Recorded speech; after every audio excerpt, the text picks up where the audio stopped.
بسم اللہ الرحمن الرحیم۔ محترم مکرم سامعین گرامی، کاروباری لوگوں کے لیے ایک بڑا اہم مسئلہ، جو دکاندار حضرات ہوتے ہیں، بیپاری لوگ ہوتے ہیں، بزنس مین ہوتے ہیں، ان کے لیے ایک اہم مسئلہ آج آپ کی خدمت میں لے کر ہم حاضر ہوئے ہیں۔ کوئی چیز نقد سستی اور ادھار مہنگی بیچنا، اس کا کیا حکم ہے شریعت میں؟ جیسے مثلا یہ پین ہے میرے پاس، کوئی اگر نقد کا گراہک آیا تو میں اس کو کہوں کہ یہ 10 روپے کا ہے، اور اگر کسی نے کہا مجھے آ کر کہ اس کی رقم ہم 1 مہینے کے بعد دیں گے، اب بتاؤ اس کی کیا قیمت ہے، تو ہم کہیں کہ یہ آپ کو 12 روپے میں پڑے گی۔ ساڑی والے، ڈریس والے، کپڑے والے جو ہوتے ہیں وہ نقد 100 روپے میں، اور ادھار والا کوئی آتا ہے تو اس کو 105 روپے میں، 110 روپے میں لگا کر بیچتے ہیں۔ تو کیا نقد سستا اور ادھار مہنگا، کیا یہ اس طریقے سے بزنس کرنا، اس طرح سودا کرنا، اس طرح ڈیل کرنا کیا جائز ہے شریعت میں؟ آج انشاءاللہ اس کا آپ کے سامنے تھوڑا ڈیٹیل میں جواب دینے کی کوشش کرتے ہیں۔ سب سے پہلے خلاصے کے طور پر تو یہ سمجھ لیں کہ نقد سستا اور ادھار مہنگا بیچنا شریعت میں جائز ہے۔ کوئی بھی چیز نقد سستی ہو اور ادھار مہنگی ہو، اس طریقے سے بیچنا جائز ہے، لیکن اس کے لیے 2-3 شرطیں ہیں، میں نے نوٹ کی ہیں۔ وہ شرطیں کیا ہیں ان کو آپ سمجھیے۔ سب سے پہلی شرط تو یہ ہے اس کے سلسلے میں کہ سودے کے وقت یہ بات طے ہو جاوے کہ یہ چیز نقد ہے یا ادھار۔ جس وقت سودا ہو رہا ہے اس وقت یہ طے ہو کہ یہ چیز نقد میں بیچ رہا ہوں میں یا ادھار میں، سامنے والے کو بھی پتہ ہو کہ یہ ادھار میں خرید رہا ہے نقد میں، یعنی سودے کے وقت طے ہو جائے کہ یہ نقد ہے یا ادھار، پہلی چیز۔ دوسری چیز، ادھار کی صورت میں، جو ادھار بیچ رہے ہیں اس کی صورت میں کتنے دن میں وہ پیسے دے گا، اس کی مدت طے ہونی چاہیے۔ ٹھیک ہے، مدت طے ہو 2 مہینے 3 مہینے، ٹھیک ہے 1-2 دن آگے پیچھے ہوتے ہیں، لیکن مدت طے ہو کہ 1 مہینے میں یا 2 مہینے میں کہ 4 مہینے میں اس کے پیسے میں آپ کو دوں گا، یہ مدت طے ہو جانا ضروری ہے، یہ دوسری شرط۔ تیسری شرط کہ اگر مثلا 2 مہینے کی شرط لگائی کہ 2 مہینے میں اس کے پیسے آپ دیں گے اور یہ چیز آپ کو 110 روپے کی پڑے گی، ٹھیک ہے، تو اب جو خریدنے والا ہے، تو خریدنے والے نے، اس ریٹیلر نے اگر اس ہول سیل والے سے اگر 2 مہینے میں پیسے نہیں چکتے کیے، یعنی 2 مہینے میں پیسے نہیں چکائے، ادا نہیں کیے، تو اس ہول سیل والا یعنی جو بیپاری ہے، جو بیچنے والا ہے، وہ اس کی تاخیر کا جرمانہ الگ سے نہ لے۔ یہ نہ کہے کہ بھائی آپ کو 2 مہینے میں 110 کا ہم نے بھاؤ دیا تھا، آپ تو 4 مہینے میں پیسے واپس کر رہے ہو، اب اس کا 120 کا ہم ریٹ لگائیں گے، 140 کا ریٹ لگائیں گے، یہ غلط ہے۔ یہ 3 شرطیں ذہن میں رکھیں۔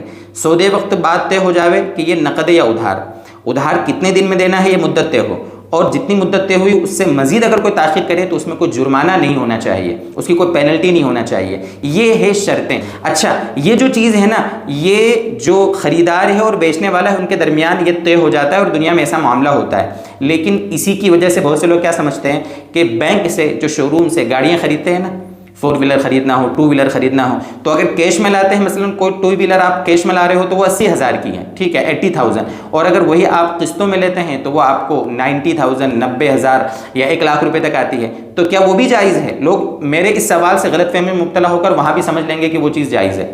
کار نقد 10 لاکھ کی ہے، اور اگر آپ اس کو قسطوں میں خریدتے ہیں تو وہ 11-12 لاکھ کی پڑتی ہے، تو کیا اس طرح خریدنا جائز ہے؟ شو روم سے ادھار مہنگی خریدنا اور کیش میں سستی، کیا یہ درست ہے؟ نہیں دوستو، وہ جائز نہیں ہے۔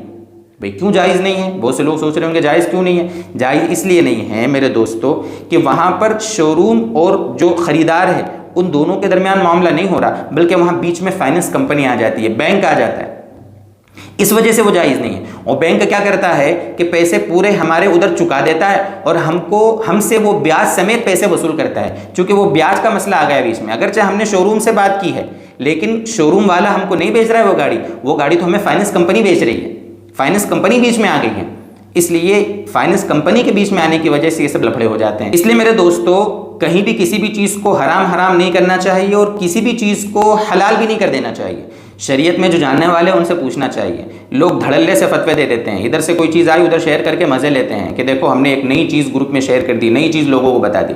پہلے یہ تو جان لو علماء سے کہ وہ چیز صحیح بھی ہے یا غلط ہے، پہلے علماء سے معلوم تو کر لو کہ اس کی کیا حقیقت ہے۔ ہمارے اس کو لوگوں کو بتانے سے کتنے لوگ ناجائز طریقے سے عمل کرنے والے بن جائیں گے، کتنے لوگ غلط عمل کرنے والے بن جائیں گے، سب کا گناہ آپ کے کھاتے میں جائے گا۔ غلط مسائل جو لوگ بتا دیتے ہیں ان کو توبہ کرنا چاہیے۔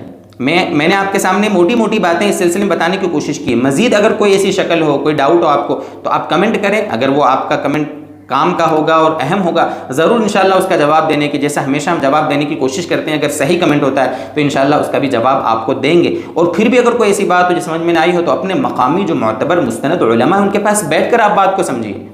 ہمارے دین کے ڈاکٹر ہیں یہ، ان سے رابطے میں رہیے، ان سے پوچھیے، فون لگائیے، ملیے، کوئی اہم مسئلہ ہے تو ڈائریکٹ جا کر آپ ٹائم لے کر ان سے ملیے اور آگے آپ اس پر پھر عمل کرنے کی کوشش کیجیے۔ اللہ کرے کہ یہ باتیں ہماری سمجھ میں آئیں، اللہ تعالی ہمیں عمل کی توفیق عطا فرمائے۔